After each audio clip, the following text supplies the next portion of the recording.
Foundation, a podcast about home building from the ground up. Buying a house can feel very overwhelming, and building a house can be even more challenging. But we're here to help.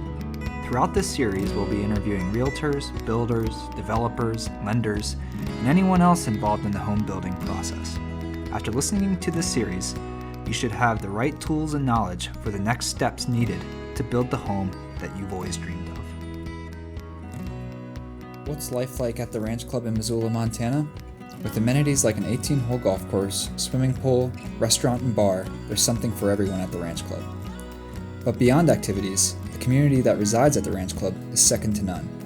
We'll chat with a well-known employee of the Ranch Club, Molly Sears, about what makes the Ranch Club so special. All right, and we're here with Molly Sears from the Ranch Club. Molly, welcome to Foundation. Yeah, thanks for having me. So how did you first get involved at the Ranch Club in Missoula? Well, it was a little serendipitous. I had just moved to Missoula and my family owned a property probably 4 miles down the road. And yeah. Primrose substation, an old substation. So I was living there when we first showed up in town. And when was this? March of 2017. Oh, okay. So where were you at before then? Spearfish, South Dakota. Oh, wow. Yeah. So it was a little bit of a transition, but we moved to be close to family and decided to start looking for work. And just so happened that the Ranch Club was hiring and got hired on in a management position there. And I've been there ever since. What was your initial reaction when you first showed up to the Ranch Club? I was really nervous. So the thought of a country club setting was a little intimidating, and I was worried about being off-put by the idea of membership, I guess. Right. You know, you kind of get that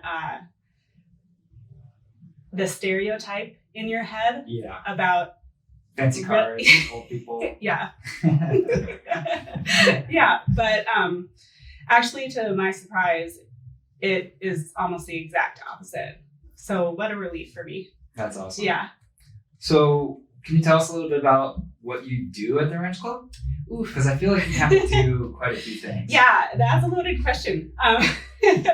So like I said, I started out in a managerial position, and I started integrating myself into our events. We host a lot of membership events, and we also have bar services up at the barn, so dabbled in a little bit of that.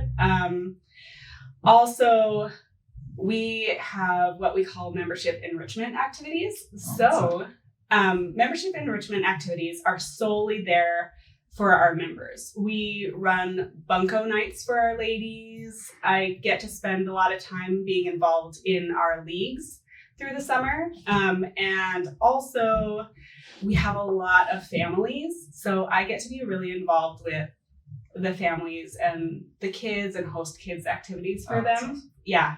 So we try to coordinate. So we have a kids activity the night when, maybe we'll have a dinner special running, so maybe the parents can have a little reprieve. Nice. Yeah. That's good. So do you have to be a member? Do you have to own a house to be a member of the Ranch Club? Oh, out in the Ranch Club community? Yeah. Oh, no, not at all. Okay. Not at all. So we have social memberships, and then we have more like full memberships. Social memberships is having the use of the gym, the pool, and our restaurant is open to the public anyhow. But the nice thing about social membership is any site fees are waived. So if you wanted to host a party, we have a couple different spaces that you could use. So I think, where was I going? Oh, with our memberships. Yeah. So you don't need to be living right in the Ranch Club community. We have members that live down the Bitterroot. We have, cool. And there's a lot of little neighboring communities, 44 Ranch. So yeah, and out in Frenchtown, Houston, stuff like that. So it's nice that it's not in town. We have a little bit more of an open atmosphere out there, but absolutely not a requirement to own a house in the Ranch Club. Do you find that most homeowners or people that do own houses at the Ranch Club, do you find that they are members, or you see them around the grounds a lot? It's hard on my behalf because I am so involved right on site. So to me, these people, I don't even really think of them as necessarily members. I just feel like they're there. Yeah. They're my regulars. It's more of like a community hub, I feel like, than some sort of country club. And that's kind of what we're going for. We're trying to assemble everybody from the community, but it's hard for me to tell because we're growing so much out there. We've really opened up different lots and we're expanding so much, and it's hard to tell with just the fluctuation in membership whether or not they live right on site. Yeah. Yeah. Do you notice a fluctuation in people coming and going between like summer and winter? No. So part of, like I mentioned, membership enrichment activities is we try to keep our members engaged and people who are supporting us through the year. We're trying to make it worth their while. We have had murder mystery dinners and all that sort of thing, like big events just for our members in the winter, as well as our normal all through the year, our bunco kids nights and stuff like that. So we really try to keep everybody really engaged when we're not able to golf. Yeah. Okay, you said bunco twice now. And I know what I don't know bunco what bunco is. I've seen it on your guys' Facebook page. Oh my goodness. Too long, don't read. What is bunco? Goodness. So I was asked this question once before, and I am so terrible at explaining it, but it's a dice game, and it's really, there's no skill involved. You just roll for ones, roll for twos, and it's mostly just this really laid back, easy dice game that all our ladies love to get together and play and just have a glass of wine. And they get kind of out of control. They get pretty rowdy. I've seen some comments on social of people being like, "Oh, can't wait to get the ladies together."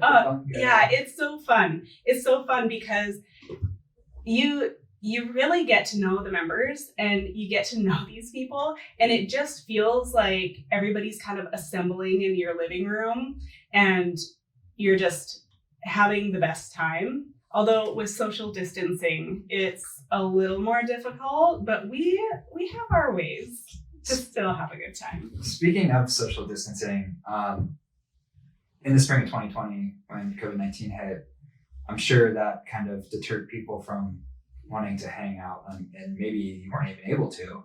Yeah. How did the Ranch Club continue to involve its community members during that? The way I learned about you is through some awesome Facebook activities that you're doing. Yeah. You had such a great attitude towards it. Well, it was so fun. And it kept us all on our toes. And I think it was great for the staff to we buckled down and tried to figure out what can we do for everybody in the community. So we really focused on to-go orders. The beauty of it is that we had golf carts at our disposal. That's right. So I got to spend a lot of time in the spring riding around on a golf cart, delivering meals to families. Through off season, we do something called family style to go. So we do 2 or 4 person meals, and we were able to deliver those to everybody. And that actually it's funny because one of our staff members, Matt, he loved it so much, and he says, you get to know another side of everybody because you go out and you're coming to them. And we didn't have that experience. We're just so used to having everybody come to us. But when you flip the switch, you get to just see this other side of people. And it's so comforting in a way to get to know, like round out your experience with somebody. So we definitely offered to-go food, and we really capitalized on our ability to do that for everybody, just being in such a tight-knit community and having such easy access to everybody. So we focused on that, and then we tried to pump up our social media experience just a little bit. So like you said, maybe not the most flattering videos for me in my pajamas doing kids crafts, but that was a way for me to still keep in contact with these families that I've grown to feel so a part of. Is I still get to walk my kids through crafts and try to spend time with them and see what they've done. And we also did a window scavenger hunt, which was really fun. Yeah, so everybody volunteered for a slot, and we had different themed windows, golf and grizz and all that sort of stuff. So also... So they drove around then and or like walked around the community? Yeah, we had a lot of families who went out on walks and tried to tick it all off their checklist, and it was really fun just to see that community involvement. Yeah, that's great. That's great to see because I mean, I was ordering, delivery as well. Yeah. And some of my favorite spots, and it was interesting having like, the guy I buy beer from come to my front door and knock on my door and be like, the beer's here. Yeah, I know. Isn't that interesting? It's so funny how that changed. Yeah. And I didn't even think of it, but we started doing like little cocktail kits to go. So a mimosa kit So you're able to deliver alcohol then too? Yeah. Yep. As long as it was prepackaged, all that stuff. And we could offer cocktails to go for when people stopped by to pick up their food. So it really kind of changed the structure of things behind the scenes a little bit, but it was a fun change. Yeah, I thought. That's awesome. And it brings it like you said, it brings people together more. And yeah, I wonder if like people coming out of it felt even closer to the Ranch Club's and I think just staff. Definitely going through that all together. I've worked in a lot of restaurants and I've been in the service industry for so long. And the way that this differs is I don't necessarily feel like I'm just a server. Mm-hmm. And it's nice because you feel appreciated and you feel like people are listening to you and valuing you and getting to know you as a person. So it almost feels like more of an environment where you're just having people over to your house for dinner and you're just hosting dinner for them. Like, it has been such a positive experience, and all of our members, I think 99.9% of the time, just the best people. And to see them all coming together, especially when we're going through this weird pandemic, it's been really comforting because I think it has really strengthened the relationships between our members and also the relationships between our staff and our members. Something good to come out of it. Yeah, absolutely. That's so absolutely. Awesome. So it's almost like, if something like that were to happen again, it's such a tight-knit universe almost that it would survive pretty much anything. Absolutely. Like if it can survive this and come out stronger the other side.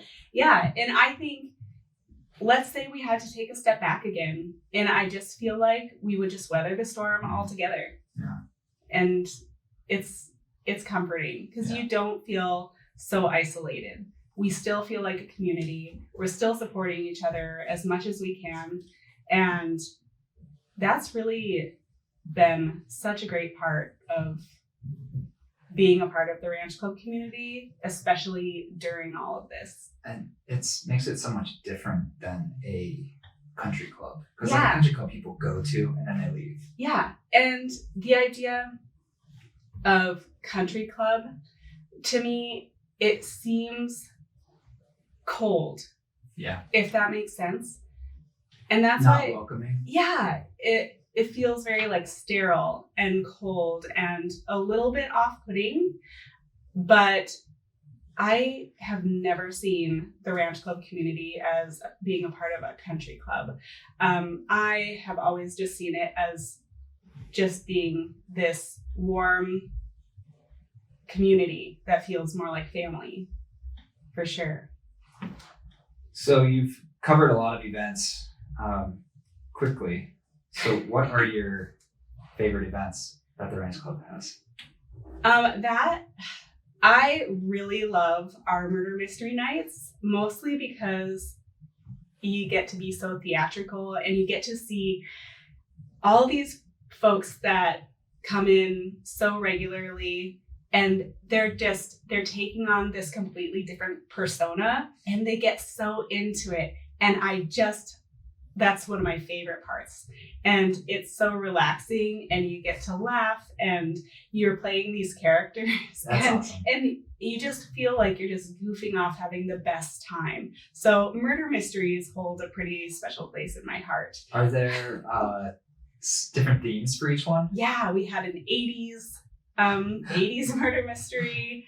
And then we had, oh gosh, I'm trying to think of the exact name of it. But one where it was like kind of down south themed. So, and it's fun Mardi because Gras sort of? Yes, Mardi Gras. Thank you. Oh my goodness. Why could I not think of that? But so we had our Mardi Gras theme and an 80s theme. And then we had kind of a Great Gatsby type of theme.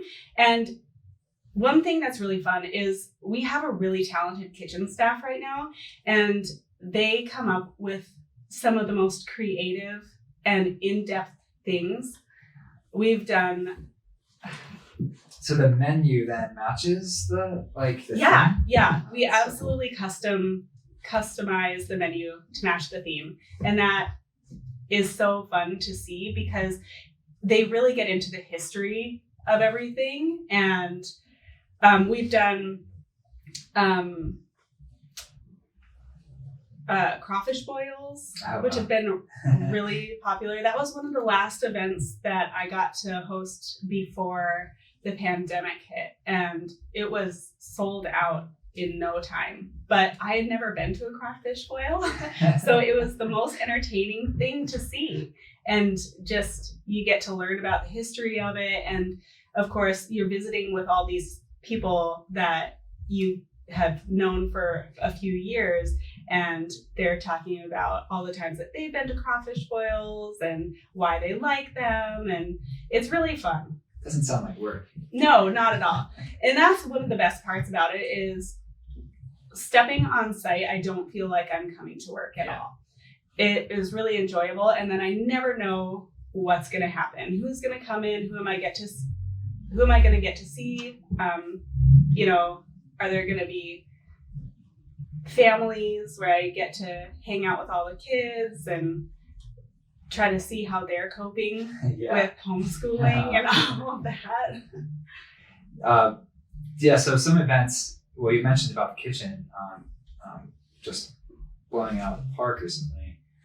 I have noticed that they are doing like wine tastings. Yeah. The restaurant and bar are doing events just within themselves beyond the other activities. Right. From the Ranch Club. Right. So we started doing wine tastings. We brought on this fantastic woman named Jessie who hosts our wine tastings. And I believe that they were on Wednesdays or Thursdays through the winter. And we had to pump the brakes on it for a little while when we were in stage 1, but now we're starting to be able to open it back up a little bit more. But we did, when everything was shut down as shut down as it was, I know we did a couple of virtual wine tastings where we were able to have members pick up the wine, and then she would do a live and talk through all the wines. So I tuned into one of those. Did you? I did. It wasn't the ranch clubs. It was actually a downtown bar, which I didn't even have the alcohol for. I saw that they went live, and I just sat in on it. I was like, this is so cool. Yeah. I feel like this is specially made for me. Yeah. Even though I didn't even buy the alcohol, I was just like, it was so cool. And it was just like a community building thing. Yeah, absolutely. And I think even just Missoula as a whole, really, I felt just knocked it out of the park, trying to really just support everybody in the community, because there was so much uncertainty.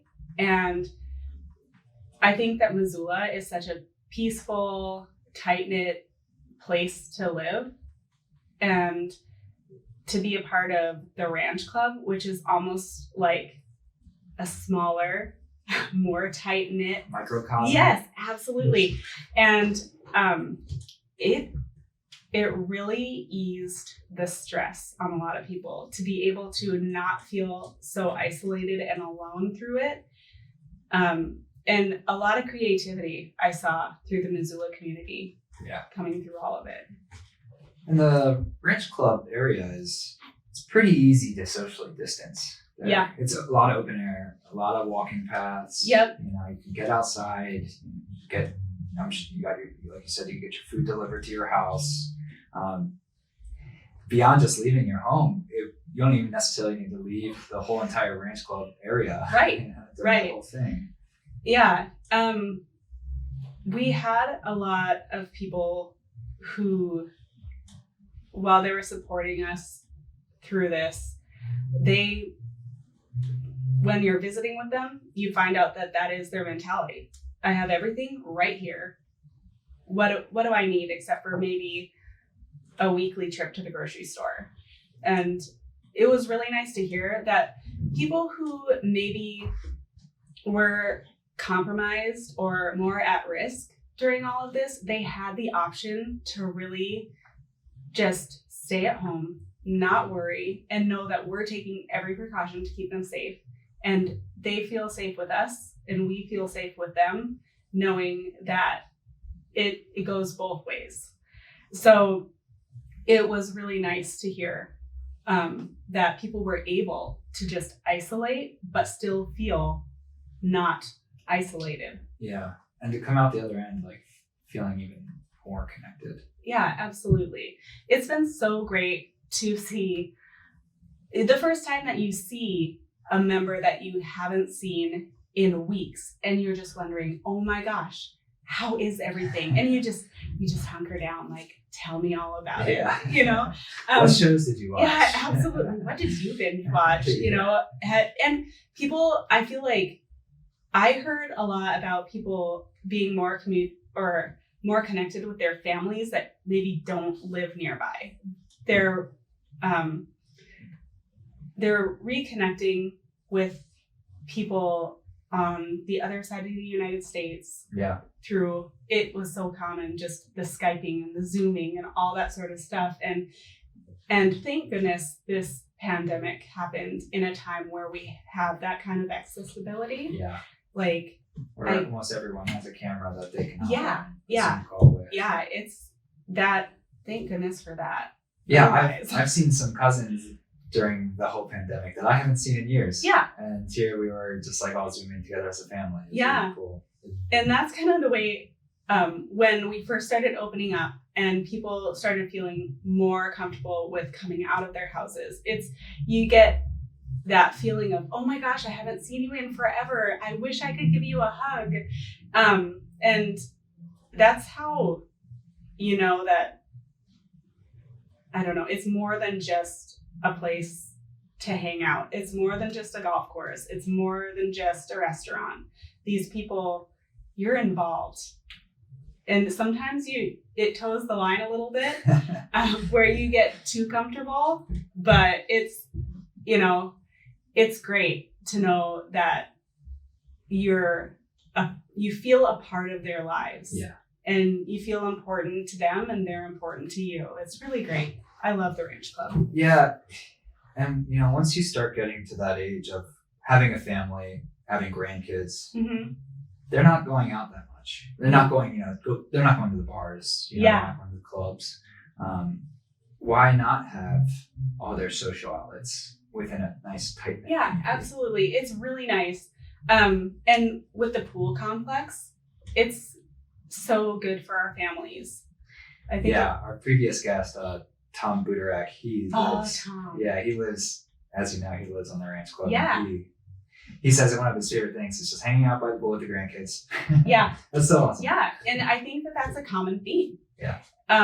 Parents can socialize with other parents. Grandparents can spend time with their grandkids. And it's a relaxed, controlled environment. They're familiar with all the staff. They know that the staff is comfortable with their kids. Their kids are comfortable with the staff. It becomes just so second nature to, I don't know.